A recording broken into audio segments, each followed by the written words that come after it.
Sinigang na manok with egg na may repolyo. Good morning mga kaidolo, magluluto tayo ng sinigang na manok. Ngayon nyo lang narinig yun, sinigang na manok na. Tanggalin natin yung mga buto. Kasi pangit yung may mga buto.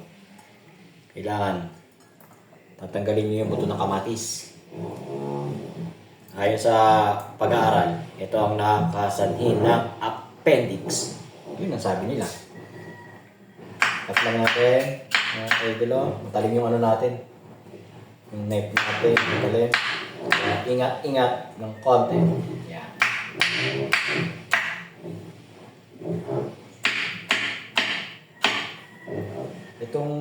Ito, konti lang naman natin. Yan. Itong recipe na to ay, ewan ko ba bakit nakahiligan ko yung sinigang. Basta sinigang, mga kaidolo. Masarap siya.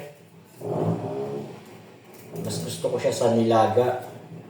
O kaya sa basta yung may sabaw. Mas masarap ng sinigang, mga kaidolo. Check lang natin. Pagkawala na lang sa to Dito pa natin. Ayan. Next, sunod natin. Bawang. Hindi natin para mabilis siyang mabilis balatan. Kasi durog na siya. Humihiwalay na yung balat niya. Yan, mga kaidolo. Then, chop lang natin.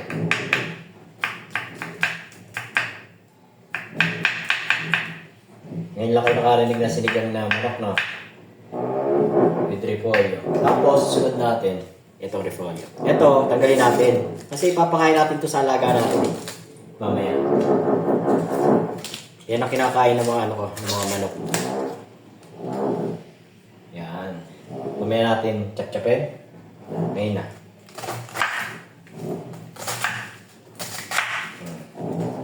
Hugas na yan, mga kaidolo.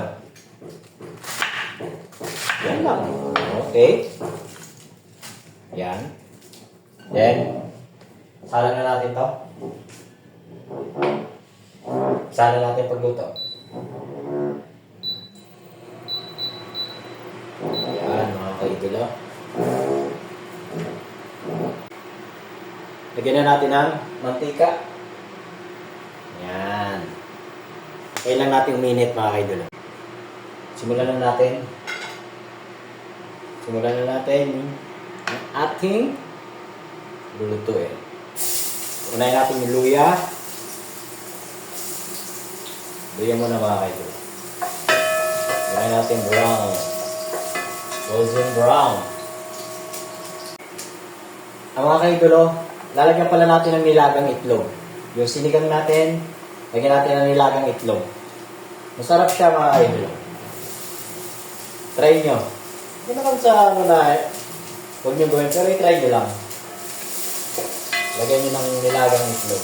Para lang mema. Yan, lagyan nyo ulit natin ng golden brown. Sunod natin, ay nalaglag yung kutsilyo. Sibuyas. Sibuyas, mga kaidolo.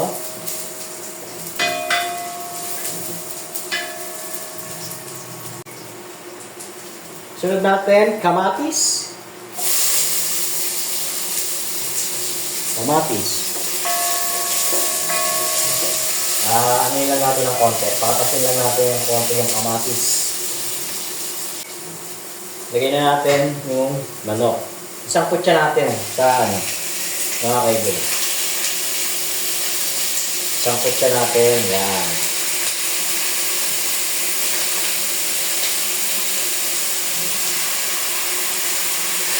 Tapos siya natin sa sarili niyang mga rekado.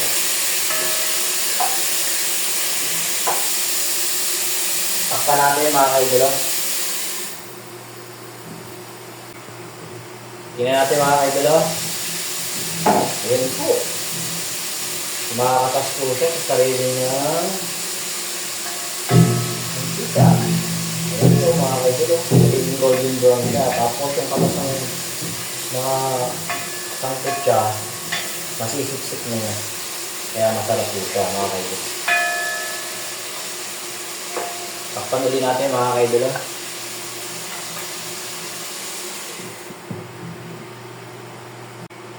Tingnan na uli natin. Yun! Golden brown na siya. Tapos lagyan natin yung tubig mga kaidol. Palambutin natin mga kaidol. Mga ilang minuto. Mga kaidol, ayan na po. Malambot na po siya. Lagyan na po natin pamintang pino. Lagyan natin. Conforme sa inyong panlasa mga kaidol. Pamintang drog. Lagyan din natin. Nasa inyo yan kung lalagyan nyo. Magic sarap. Baka naman. Lagyan natin yan. Tapos ang ating gabi. Walang malaki. Kaya dalawang maliit yung inano ko. Kasi maganda yung with gabi siya. Malapot siya. Meron doon, sampalo. Pero mas maanong gabi. Malapot kasi yan mga kaidol. Yan. Ito nga pala yung itlog na ilalagay natin. 3 itlog. Ilalagay natin yan sa repolyo. Yan mga kaidol. Kalimutan natin. Asin pala. Asin. Wala pa pala siyang asin. Yan. Lagyan natin. Saka, habang naghihintay tayo ng niluluto, magmerienda muna tayo ng clover chips. Top!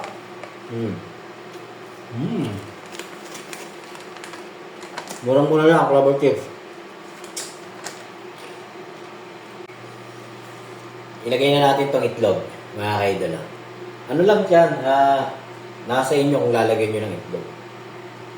Pero ako, nilagyan ko siya sinigang na manok. Tapos itong repolyo. Lagyan na natin ito repolyo. Yan. Masarap siya. Try nyo mga kaidolo. Try nyo lang. Baka sabihin nyo hindi pwede yung ginagawa ko. Pag natikman nyo, baka isa rin kayo sa magiging paborito to. Sinigang. Lubog lang natin yung repolyo para mabilis siyang maluto. Tapos, takpan natin mga kaidolo.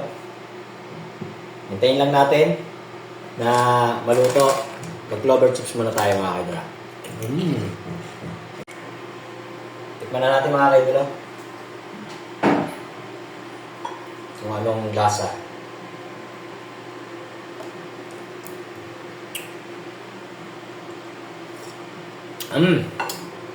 Ayos na.